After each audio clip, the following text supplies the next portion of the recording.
Hi viewers, இன்னைக்கான வீடியோவில் என்ன நடக்குதுன்னு பார்ப்போம். வீடியோக்குள்ளே போகிறதுக்கு முன்னாடி நம்ம சேனலை லைக் அண்ட் சப்ஸ்கிரைப் பண்ணிவிட்டு கொஞ்சம் சப்போர்ட் பண்ணுங்கள். வாங்க இப்போ வீடியோக்குள்ளே போகலாம். வீடியோ ரொம்பவே இன்ட்ரெஸ்டிங்காக போய்கிட்டு இருக்கு. நம்ம சாமுண்டேஸ்வரி எப்படியோ தப்பிச்சு மண்டபத்துக்கு வந்துடுறாங்க. சாமுண்டேஸ்வரியை பார்த்ததுமே ரேவதி மணமேடையிலேருந்து எந்திரிச்சு கீழே வந்துடுறாங்க. ரேவதி சாமுண்டேஸ்வரியை பார்த்த அம்மா எங்கம்மா போனீங்க, நீங்கள் இல்லாமல் என் கல்யாணம் நடக்கிறது எனக்கு சுத்தமாக பிடிக்கல அப்படின்னு சொல்லிட்டு ரேவதி வந்து சாமுண்டேஸ்வரி கிட்ட சொல்ல சாமுண்டேஸ்வரி சொல்கிறாங்க, நிறைய பிரச்சனை இருக்குது ரேவதி உன் கல்யாணத்தில். நீ நல்லவன் நினைக்கிற மகேஷ் வந்து நல்லவனே கிடையாது அப்படின்னு சொல்லிட்டு மகேஷ் மாயா இவங்க 2 பேரை பற்றியும் நம்ம சாமுண்டேஸ்வரி ரேவதி கிட்ட எடுத்து சொல்கிறாங்க. ஆனால் நம்ம ரேவதி அதை நம்பவே மாட்டேங்கிறாங்க. அந்த இடத்துல சாமுண்டேஸ்வரி எவ்வளோ மகேஷ் மாயாவை பற்றி சொன்னப்போ கூட நம்ம ரேவதி வந்து அதை முழுசாக நம்பவே மாட்டேங்கிறாங்க. ஆனால் டிரைவர் தான் ஏதோ எங்கள் அம்மா மனசை மாற்றி வச்சிருக்கான் அப்படின்னு சொல்லிட்டு ரேவதி கார்த்தியை பற்றி தப்பாகவே புரிஞ்சு வச்சிருக்கிறாங்க. இந்த இடத்துல அந்த கல்யாணம் நின்று போகுது. அப்போ ஐயர்கிட்ட சாமுண்டேஸ்வரி கேட்குறாங்க, ஐயரே இன்னும் ஏதாவது இந்த நாளில் நல்ல முகூர்த்தம் இருக்கா அப்படின்னு சொல்லிட்டு கேட்க அதுக்கு ஐயர் சொல்கிறாங்க, 2 மணி நேரம் கழிச்சு நல்ல முகூர்த்தம் இருக்குமா, அடுத்த முகூர்த்தத்தில் கல்யாணம் தாராளமாக வச்சுக்கலாம். ஒரு பஸ்ஸை நம்ம தவறு விட்டுட்டா இன்னொரு பஸ்ஸில் ஏறுறது இல்லையா, அதே மாதிரி தான்மா இதுவும் 2 மணி நேரம் கழிச்சு நீங்கள் கல்யாணத்தை தாராளமாக வச்சுக்கலாம் அப்படின்னு சொல்லிட்டு ஐயர் வந்து சொல்லிட்டாரு. அதை கேட்ட சாமுண்டேஸ்வரி வந்து எல்லாருக்கிட்டையும் சொல்கிறாங்க, யாரும் இங்கேருந்து கிளம்பிடாதீங்க, இந்த கல்யாணம் குறிச்ச தேதியில் கண்டிப்பாக நடக்கும் அப்படின்னு சொல்லிட்டு மாப்பிள்ளையா நம்ம கார்த்திகை தான் கூட்டிகிட்டு வந்து நிப்பாட்டுறாங்க. இதை பார்த்ததுமே நம்ம ரேவதி சந்திரகலா இவங்களுக்கெல்லாம் ரொம்பவே ஷாக் ஆயிடுச்சு. ரேவதி சாமுண்டேஸ்வரி கிட்ட கேட்குறாங்க, என்னம்மா டிரைவரை போய் கல்யாணம் பண்ணிக்க சொல்கிறீங்க அப்படின்னு சொல்லிட்டு கேட்க உடனே சாமுண்டேஸ்வரி சொல்கிறாங்க, ரேவதி உன் வாழ்க்கைக்கு எது நல்லது எது கெட்டதுன்னு அம்மாவுக்கு தெரியும், நான் சொல்கிறத கேளு, நீ டிரைவரை கல்யாணம் பண்ணிக்கிட்டா காலம் ஃபுல்லாக நீ சந்தோஷமாக வாழலாம் அப்படின்னு சொல்லிட்டு கார்த்தியை வந்து ரேவதிக்கு கல்யாணம் பண்ணி வைக்க முடிவு எடுக்கிறாங்க. அந்த இடத்துல நம்ம ரேவதிக்கு கார்த்தியை கல்யாணம் பண்ணிக்க இஷ்டமே இல்லை.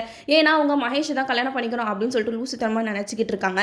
ஆனால் வேற வழி இல்லாமல் அம்மா சொல்கிற பேச்சு கேட்கணும் அந்த இடத்துல அப்படின்னு சொல்லிட்டு சாமுண்டேஸ்வரி சொன்னனால ரேவதி வந்து கார்த்தியை கல்யாணம் பண்ணிக்க சம்மதிக்கிறாங்க. இந்த இடத்துல நம்ம கார்த்திக்கு எப்படி சம்மதிச்சாருன்னு பார்த்தீங்கன்னா, இந்த இடத்துல சாமுண்டேஸ்வரி கார்த்திகிட்ட சொல்லியிருப்பாங்க, ராஜா நீ தான் என் பொண்ணு வாழ்க்கையை காப்பாற்றணும், உன்னை விட நல்ல மாப்பிள்ளை எங்கே தேடினாலும் கிடைக்கவே மாட்டான், நீ தான் என் பொண்ணு கழுத்தில் தாலி கட்டணும், என்னோட கௌரவத்தை காப்பாற்றுறதுக்காக இதை செய்றியா அப்படின்னு சொல்லிட்டு சாமுண்டேஸ்வரி கார்த்திகிட்ட கேட்க அதுக்கு கார்த்திக் வந்து நம்ம அத்தை தலை குனிஞ்சு நிற்கக்கூடாது, அவங்க இந்த சபையில் அசிங்கப்படக்கூடாது அப்படின்னு சொல்லிட்டு நம்ம கார்த்தியும் ரேவதி கழுத்தில் தாலி கட்ட சம்மதிச்சிடுறாங்க.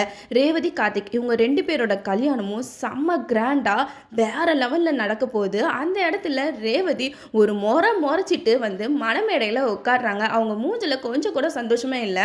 நம்ம கார்த்திக் வந்து தாலி கட்டும்போது மனசில் ரேவதி நினைக்கிறாங்க, நீ என் கழுத்தில் தாலி வேணா கட்டலாம், ஆனால் ஒரு நாளும் நான் உன் கூட சேர்ந்து வாழவே மாட்டேன், எங்கள் அம்மாவை ஏமாற்றி என் கழுத்தில் தாலி கட்டிட்டல, இனிமேட்டும் நான் உன்னை சும்மா விட மாட்டேன் அப்படின்னு சொல்லிட்டு ரேவதி மனசில் கார்த்தியை பழி வாங்குற எண்ணத்தோட நினச்சிக்கிட்டு இருக்காங்க. நம்ம கார்த்திக் தாலி கட்டும்போது நான் உனக்காகவும் உன் அம்மா கௌரவத்தை காப்பாற்றவும் தான் நான் இந்த கல்யாணத்துக்கே சம்மதிச்சிருக்கேன் அப்படின்னு சொல்லிட்டு 2 பேரோட கல்யாண வாழ்க்கையும் ஒரு மோதல்ல தான் ஸ்டார்ட் ஆகுது.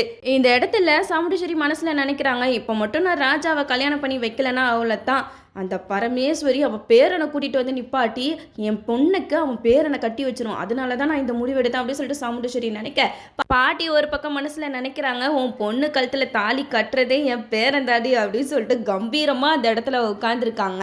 நம்ம சாமுண்டேஸ்வரி நடக்கவே கூடாதுன்னு நினச்ச கல்யாணம் வந்து இப்போ நடந்துருச்சு. இப்போ நம்ம ரேவதிக்கு வந்து கார்த்திக் கெட்டது பண்ணிட்டாங்க அப்படின்னு சொல்லிட்டே நினச்சிக்கிட்டு இருக்காங்க. ஆனால் கார்த்திக் வந்து இந்த குடும்பத்தை ஒன்று சேர்க்கணும் அப்படின்னு சொல்லியிருந்தா ரேவதி கழுத்தில் தாலியே கட்டினது. எது எப்படியோ ரேவதிக்கு வந்து கார்த்திக் நல்லவன் சொல்லிட்டு தெரிய வர்றதுக்கு ரொம்ப நாள் ஆகிடும். அது மட்டும் இல்லாமல் இப்போது ரேவதி வந்து கார்த்தியை பழி வாங்கணும் அப்படின்னு சொல்லிட்டு அவங்க நினச்சிக்கிட்டு இருப்பாங்க.